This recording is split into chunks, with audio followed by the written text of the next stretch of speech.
नमस्कार, बहुत स्वागत है बुलेटिन में आपका। मैं हूं आपके साथ शीनम शर्मा। कन्नौज में बड़ा हादसा हुआ है। इस वक्त एक बड़ी खबर आ रही है। 3 मजदूर बोरियों में दब गए, 2 की मौत हो गई है।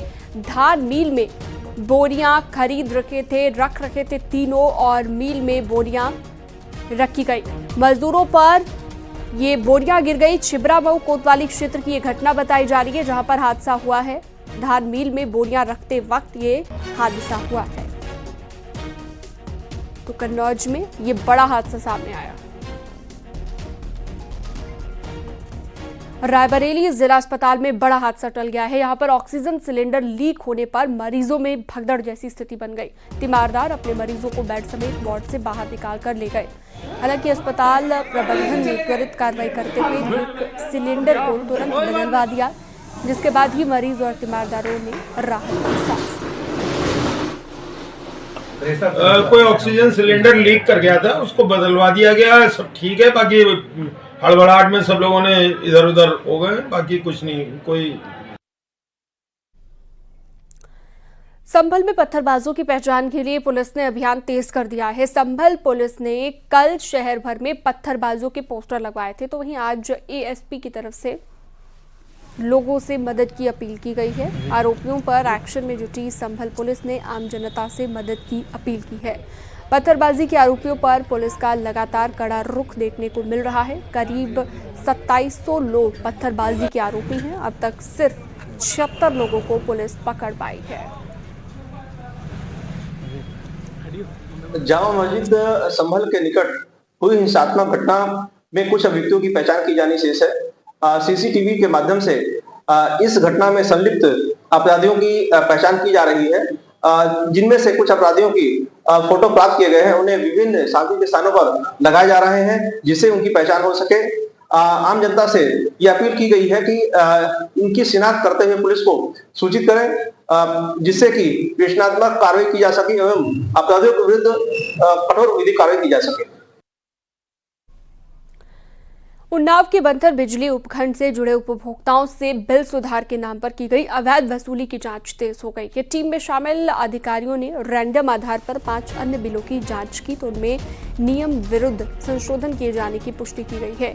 ये संशोधन किसने किया है, इसकी पुष्टि के लिए जांच टीम ने एसडीओ के ड्राइवर को तलब किया है। दरअसल पिछले दिनों एसडीओ ने अपने ड्राइवर पर आरोप लगाते हुए केस दर्ज कराया था, जिसके बाद जांच तेज हो गई है। ड्राइवर पर 18.73 लाख रुपए की वसूली का आरोप लगा है।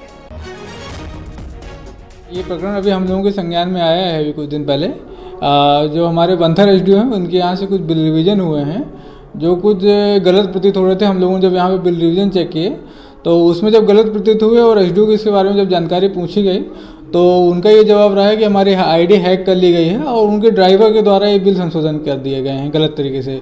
तो इसके बारे में हम लोग भी जाँच कर रहे हैं, और जो भी इसमें अभी 1 या 2 दिन में जांच इसकी पूरी हो जाएगी, फिर हम लोग इस पर बता पाएंगे कि इसमें मेन दोषी कौन रहा है। कितने का मामला लगभग है, ये कितने रुपए का? ये लगभग 15-16 लाख के अराउंड संबंध अभी पकड़ में आया है।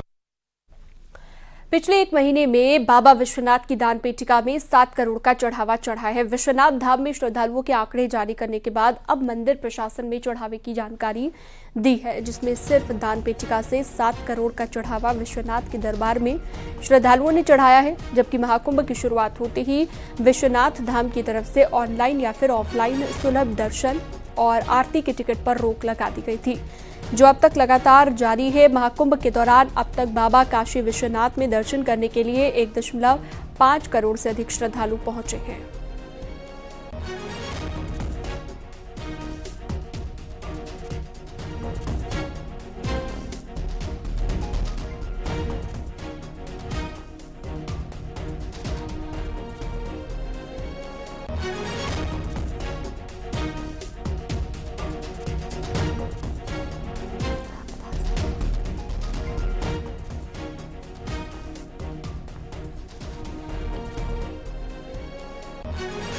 कुंभ के पलट प्रवाह की वजह से दर्शनार्थियों की संख्या में लगातार वृद्धि हो रही है। ये अब तक की अधिकतम दर्शनार्थियों की संख्या है कॉरिडोर के बनने के बाद से। पिछले, जैसा आप जानते हैं, पिछले 1 महीने में करीब 1.5 करोड़ दर्शनार्थी अब तक बाबा विश्वनाथ का दर्शन कर चुके हैं। दर्शनार्थियों की व्यवस्था को बनाए रखने के लिए सुगमता से उनका दर्शन हो जाए, इसके लिए ये जरूरी था कि सभी प्रकार के टिकट जो मंदिर में सुगम दर्शन टिकट होते हैं उनको बंद कर दिया जाए। पिछले करीब 20 दिनों से सुगम दर्शन टिकट, आरती के टिकट, सारे टिकट बंद हैं। इसके बावजूद भी बाबा के दरबार में दर्शनार्थी खुद ही हुंडी में इतना चढ़ावा चढ़ा दे रहे हैं कि टिकट के बंद होने का कोई असर नहीं हो रहा। और अगली खबर है उन्नाव से, जहां पर उन्नाव पुलिस ने 2 महीने में 368 अपराधियों को सजा दिलाकर ऑपरेशन कन्विक्शन में दूसरा स्थान प्राप्त किया है। डीजीपी यूपी के आदेश पर चल रहे अभियान में पुलिस ने दिसंबर 2024 और जनवरी 2025 के दौरान पुलिस ने 271 मामलों में कुल 368 अपराधियों को सजा दिलवाने में सफलता पाई है। सजा दिलाने वाले अपराधियों में 321 को 5 साल से कम, 7 को 5 से 10 साल, 15 को 10 से 20 साल और 1 को 20 साल की सजा मिली है। इसके अलावा 24 अपराधियों को आजीवन कारावास की सजा सुनाई गई है। 15 जो सजाएं हैं वो 10 साल से 20 साल के बीच में, और 328 जो सजाएं हैं वो 5 साल से कम की इसमें अभियोजन के सहयोग से और माननीय न्यायालय के द्वारा ये सजाएं की गई हैं। और इसमें उन्नाव जनपद को जो सेकंड रैंक है पूरे प्रदेश में ये प्राप्त हुई है। इससे पहले भी उन्नाव जनपद को 3rd रैंक मिली थी ओवरऑल प्रदेश में। और लगातार हमारा यही प्रयास है कि जितने भी केसेज में हम चार्जशीट फाइल करके न्यायालय में ट्रायल करवाते हैं उसमें मैक्सिमम केसेज में हम अभियुक्तों को अच्छी इन्वेस्टिगेशन करके सजा करवा पाएं। बरेली में एक व्यक्ति के करीब 22 साल बाद अपने घर वापस लौटने की बात सामने आई। परिवार के मुताबिक उनका बच्चा 8 साल की उम्र में जम्मू कश्मीर में लापता हो गया था, जिसकी उन्होंने बहुत तलाश भी की थी, पर वो मिला नहीं था। अब 22 साल के बाद वो अपनी बीवी बच्चों के साथ लौटकर घर आया है। परिजन उसे अपना बच्चा समझकर काफी खुश हुए। और पिछले दिनों सामने आई घटनाओं को ध्यान में रखते हुए पुलिस ने भी अब मामले की जांच तेज कर दी है। पूरा मामला नवाबगंज थाने के इस्लाम नगर मोहल्ले का है। कम सम ने मेरे याद में जो 8 साल का था, इन्हें टाइम हो गया लगभग 22 साल। 22 साल के बाद घर वापसी हुई है। वापसी हुई, हाँ। तो ऐसा था जो इनसे हमारे इनके पड़ोस में हैं, वो जयपुर काम करती हैं, ये भी काम करते हों। जो वहाँ रहने के बाद मेरे में होती है ये कि जे कहाँ के ना ने ऐसे बात करके, तो उनने पता दिया कि पता देने के बाद में उनने हम गए ही इनसे, तो हमारी बहन ही सब रह रहे हैं वहाँ। उनने देखा सबको, उनने पहचान लिया कि हाँ हमारा बच्चा यही है। ये सूचना कुछ माध्यमों से प्राप्त हुई थी कि एक व्यक्ति है जो इतने लंबे समय बाद वापस आया है और अपने परिवार से मिला है। तो इस संबंध में कहीं से कोई फॉर्मल शिकायत पुलिस के पास प्राप्त नहीं है या कोई आवेदन प्राप्त नहीं है, लेकिन हम लोग एहतियात के तौर पे जो स्थानीय पुलिस है उसके द्वारा और जो हमारी LIU की टीम है उसके द्वारा एक जनरल जानकारी प्राप्त करेंगे कि ये किन परिस्थितियों में कहाँ से गायब हुए थे और जब इतने टाइम बाद आए हैं तो इस बीच में कहाँ थे और कैसे किस प्रक्रिया के तहत ये वापस आए हैं। और जनरल बेसिक जानकारी वो LIU के द्वारा और स्थानीय पुलिस के द्वारा की जाएगी। इसके संबंध में मेरे द्वारा आदेशित किया गया। राजनाथ सिंह और नितिन गडकरी ने किया लखनऊ रिंग रोड का निरीक्षण। लखनऊ में पॉलिटेक्निक मुंशी पुलिया 4 लेन फ्लाईओवर का आज ही लोकार्पण किया गया है। तस्वीरें आप देख रहे हैं। रक्षा मंत्री राजनाथ सिंह ने इसका दौरा किया, निरीक्षण किया। इन 2 तस्वीरों के जरिए आप समझ सकते हैं। राजीव सिंह हमारे सहयोगी जुड़ गए हैं इस पर ज्यादा जानकारी के लिए फोन लाइन पर। राजीव, पूरी जानकारी दीजिए। लखनऊ रिंग रोड का निरीक्षण करने राजनाथ सिंह पहुंचे हैं।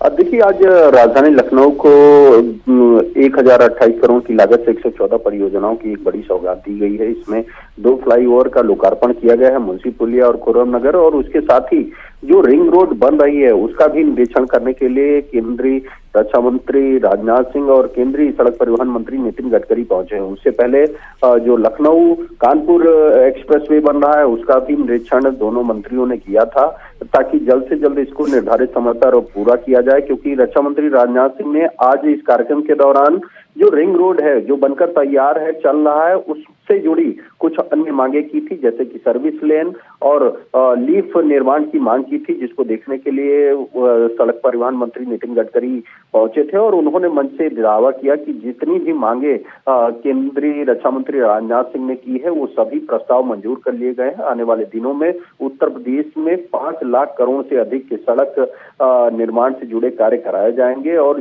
उत्तर प्रदेश क्योंकि देश का सबसे बड़ा सूबा है, देश की अर्थव्यवस्था में एक महत्वपूर्ण भूमिका है। इसके लिए चाहे राजधानी लखनऊ को दुनिया का सबसे बेहतरीन शहर बनाना हो या उत्तर प्रदेश को देश का सर्वाधिक अच्छा प्रदेश बनाना हो, उसके लिए हर एक प्रस्ताव को मंजूरी दी जाएगी। इस दौरान ठीक है, बहुत शुक्रिया विस्तार से जानकारी देने के लिए आपका राजीव सिंह। बढ़ते आगे, अयोध्या में असम से श्रद्धालुओं के एक दल ने रामलला के दर्शन के बाद वैलेंटाइन डे मनाया। असम से आए लोगों ने वैलेंटाइन डे मनाने के लिए शहर का गुलाबबाड़ी इलाका चुना। गुलाबबाड़ी में श्रद्धालुओं ने वैलेंटाइंस डे मनाने के साथ ब्लैक डे भी मनाया। पुलवामा में शहीद हुए जवानों को श्रद्धांजलि देते हुए उनकी आत्मा की शांति के लिए प्रार्थना भी की गई। यहाँ पे आके बहुत खुशी है कि आज वैलेंटाइन डे के दिन हम गुलाबबाड़ी में भी आए हैं। उसके बाद देवकाली मंदिर में भी हम दर्शन किए हैं, बहुत अच्छा लगा। इंफ्रास्ट्रक्चर भी बहुत अच्छा है।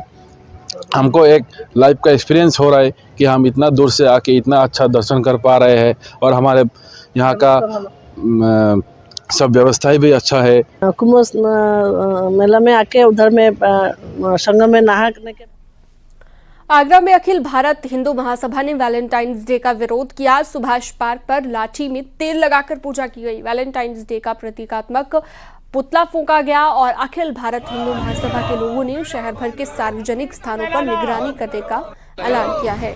जो अश्लीलता फैलाते हुए मिलेगा उसको सबक सिखाने की भी बात कही गई है।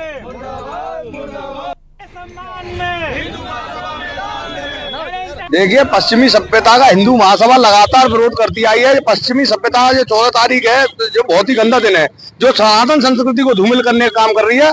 आज हिंदू महासभा की पूरी टीम ने यहाँ पर सुभाष पार्क में पहले तो तेल लगा के लट्ट का पूजन किया है और उसके बाद वैलेंटाइन डे का पुतला फूका है। और जितने भी सार्वजनिक पार्क हैं यहाँ, इसके सुभाष पार्क के अलावा Paliwal park, Victoria park, Mehta Bagh और मरियम टॉम सिकंदरा, हिंदू महासभा की पूरी टीम पूरे शहर में निकलेगी, जगह जगह भ्रमण करेगी। अगर नैतिकता बिगाड़ने का काम, अश्लीलता फैलाने वाले ये प्रेमी युगल जोड़े पाए जाएंगे, इनको सबक सिखाने का हिंदू महासभा काम करेगी। पूरी दुनिया में 14 फरवरी यानी कि वैलेंटाइंस डे प्यार का इजहार करने का दिन होता है, लेकिन गोरखपुर में अलग तरीके से आज के दिनों को मनाया जाता है। यहाँ पर 14 फरवरी को बच्चे मातृ पितृ दिवस के रूप में मनाते हैं। आज के दिन माता पिता की चंदन तिलक लगाकर पूजा होती है और पैर धोकर आरती भी उतारी जाती है। बच्चे माता पिता से आशीर्वाद लेते हैं। इसी कड़ी में आज शहर के खोराबार इलाके में स्थित कालिंदी पब्लिक स्कूल में मातृ पितृ दिवस का आयोजन किया गया, जहां पर माता पिता की पूजा की गई। हमारी बच्ची भोगिया बने। विदेशों की जो संस्कृति है, वैलेंटाइन डे के बाद का जो रिकॉर्ड आ रहा है, 13 और 14 साल की स्कूलों की बच्चियां गर्भवती हो जा रही हैं। ये हमारी संस्कृति नहीं है। इस भ्रष्ट करने वाली संस्कृति से बचाने के लिए मातृ पितृ पूजन दिवस का आयोजन किया गया है और हम चाहते हैं यह हर घर में, हर उसमें हो। और हमारे ये नहीं कि मैं केवल स्कूल में करा रहा हूँ, हम अपने माता पिता का, पिताजी तो रहे नहीं, माता का पूजन करते थे। हमारे बच्चे आज हमारा पूजन किए और अब तब जाकर हम यहाँ पर बच्चों को करते हैं कि अब ये घर में भी करें। इस और वक्त एक छोटे से ब्रेक का है, फौरन लौटते हैं। से 7 दिन के टूर पर 11 छात्र छात्राओं का एक दल वृंदावन स्थित साध्वी ऋतंभरा के वात्सल्य ग्राम में आया। विदेश से आए छात्र छात्राओं ने संविदा गुरुकुलम बालिका सैनिक स्कूल के बच्चों और परिवारों के साथ कल्चरल एक्सचेंज किया, जहां पर विदेश से आए बच्चों के दल ने एक सप्ताह तक रहकर साध्वी ऋतंभरा की तरफ से संचालित भाव संबंधों पर बनी पारंपरिक व्यवस्था को जाना और समझा। बच्चों के साथ रहकर उनके शिक्षण प्रशिक्षण के बारे में भी जाना गया और उनके आत्मीय प्रेम को समझा। इस प्रोग्राम के थ्रू भी मैं सभी को मैसेज देना चाहूँगी कि ये जो है पूरे राष्ट्र को, पूरे वर्ल्ड को जोड़ने का एक हिस्सा है, एक कड़ी है। और पूरी दुनिया की आंखें भारत के ऊपर टकटकी लगाए देखी हुई है। वो हाथों में हाथ डालना चाहते हैं, झूमना चाहते हैं, यहाँ की जो खुशबू है उसको महसूस करना चाहते हैं और इसीलिए ये प्रोग्राम रखा हुआ है। लखीमपुर खीरी में किडनैप हुई 8 साल की बच्ची को पुलिस ने बरामद कर लिया है। पुलिस ने किडनैपर नीरज के साथ बच्ची को एक ढाबे से बरामद कर लिया है।